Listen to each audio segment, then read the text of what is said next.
मेरे पास कोई 5 साल का प्लान नहीं है। मैं 25 ईयर्स का हूँ और ये सवाल मैं खुद से पूछता रहता। कोई रिलेटिव नहीं, पेरेंट्स नहीं, फ्रेंड्स नहीं, कोई भी नहीं।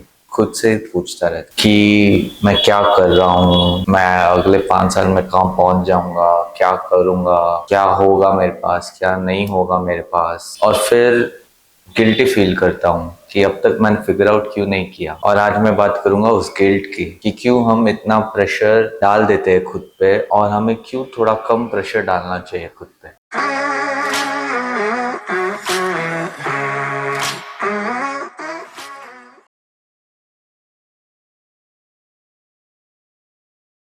कोई नहीं पूछता मुझसे कि अगले 5 साल में मैं क्या करूंगा, क्या करने वाला हूँ, क्या प्लान्स है मेरे। खुद से ही पूछता रहता हूँ। सुबह उठता हूँ, काम पे जाता हूँ, खाना खाता हूँ, जिम जाता हूँ, बाइक चलाता हूँ, फिर जब घर आ जाता हूँ और जब लाइट्स बंद हो जाते हैं तब ये सवाल अपने आप से खुद से पूछने लगता हूँ कि क्या कर रहा है दिशांक तू? अगले 5 साल में क्या होगा तेरे साथ? क्या प्लान है तेरे? क्या सब फिगर आउट हो जाएगा? क्या सब सही चलेगा? क्या मेरी हेल्थ सही रहेगी? क्या मेरे पेरेंट्स की हेल्थ सही रहेगी? क्या मेरी फैमिली की हेल्थ सही रहेगी? बहुत ख्याल आते हैं और फिर खुद से पूछता रहता हूँ कि क्या मैं शायद पीछे तो नहीं रह गया? शायद मैं थोड़ा लेट तो नहीं पहुंच रहा हूँ जहाँ सब पहुंचना चाहिए? क्या थोड़ा जल्दी कर लेना चाहिए मेरे को? या मैं पीछे ही छूट चुका हूँ? पर ये होना चाहिए कौन डिसाइड करता है? और प्रॉब्लम ये है कि हमें लगता है कि हर किसी के पास 5 साल का प्लान होना चाहिए और अगर नहीं है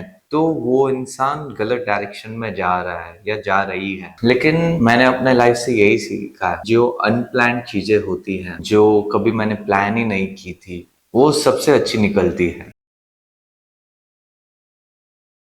तो मेरे लाइफ में सिर्फ दो चीजें प्लान थी, बाइक और कार। क्योंकि सब चीजें प्लान थी उसमें, टेस्ट राइड्स, बजट, कौन सा मॉडल चाहिए, क्या चाहिए, कब चाहिए, बहुत प्लान करके दोनों चीजें ली थी। पर बाकी सब चीजें अनप्लान्ड। बिजनेस कैसे शुरू किया, अनप्लान्ड। लोग कैसे मिले, अनप्लान्ड। अपॉर्चुनिटीज कैसे आई, अनप्लान्ड। और वो अनप्लान्ड चीजें बहुत ही अच्छी निकली।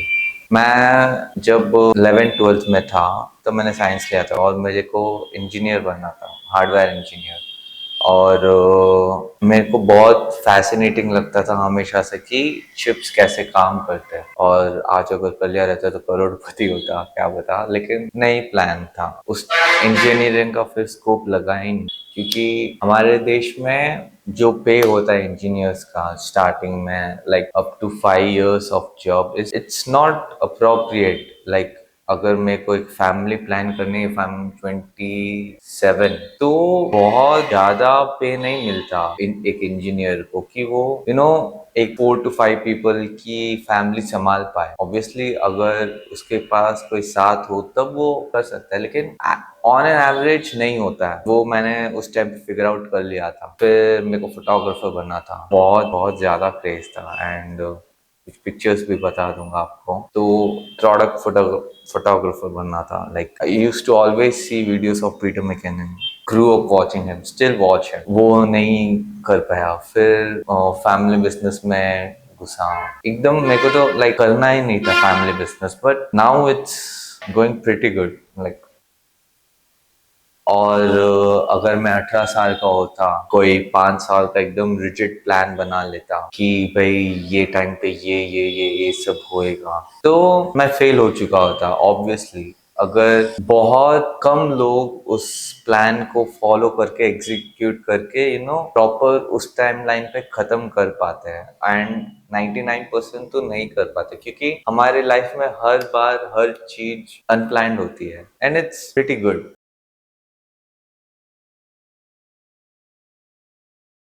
पर गिल्ट क्यों होता है? क्योंकि हम सोशल मीडिया के दौर में हैं। हम देखते हैं कि 22 साल का एंटरप्रेन्योर, 24 साल का करोड़पति, 25 साल का फाउंडर, सबकी सक्सेस दिखती है, सबके प्लान्स दिखते हैं, सबके सिस्टम्स दिखते हैं, उनका सक्सेस दिखता है। लेकिन फिर हम खुद से पूछते हैं कि हम क्या गलत कर रहे हैं, कि मैं क्यों नहीं कर पा रहा, मैंने क्या गलत कर दिया। पर वो जो दिख रहा है वो रियलिटी नहीं, वो एक हाईलाइट रील है। एक बुक है जो मेरी टॉप फेवरेट बुक है, साइकोलॉजी ऑफ मनी। उसमें मॉर्गन हाउसल लिखते हैं कि the social comparison is the enemy of happiness. जब आप दूसरों से कंपेयर करोगे तो आपको ये लगेगा कि भाई हम क्या कर रहे हैं, हमारे पास तो कुछ प्लान नहीं, कोई मोटिवेशन नहीं, कोई सिस्टम्स नहीं, कुछ भी नहीं, क्यों कर रहे हैं हम लोग ये। पर असली सक्सेस वो इंटरनल है। कोई नहीं देखेगा, कोई ताली नहीं बजाएगा, कोई लाइक नहीं करेगा, पर तुम्हें पता होगा कि तुम इंटरनली कितना आगे बढ़ चुके हो अपनी 2 साल की जिंदगी से जब कंपेयर करोगे, तब कि तुम एक डायरेक्शन में बढ़ रहे हो, कि तुम आगे बढ़ रहे हो, कि तुम वहां पहुंच रहे हो, स्लोली, अपने टाइमलाइन में, किसी और के टाइमलाइन में नहीं।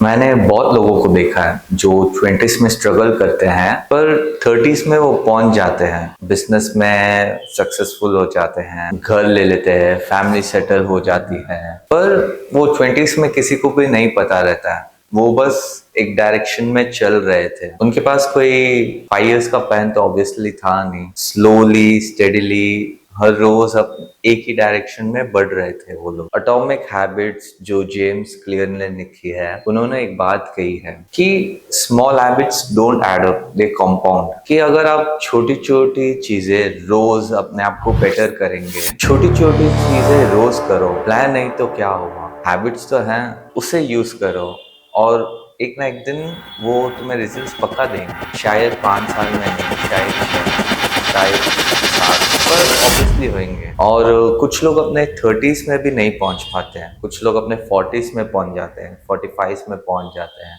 50s में पहुंच जाते हैं, तो और कोई लोग तो बिल्कुल भी नहीं पहुंच पाते हैं। लेकिन इसका मतलब ये नहीं कि वो फेल हो गए हैं, क्योंकि लाइफ की टाइमलाइन कभी भी लिनियर नहीं होती। आप एक दिन ऐसे रहोगे, 2 महीने बाद ऐसे, फिर 4 महीने बाद ऐसे, ऐसे ऐसे करके थोड़ा थोड़ा ऊपर बढ़ते ही रहेंगे। We all know that.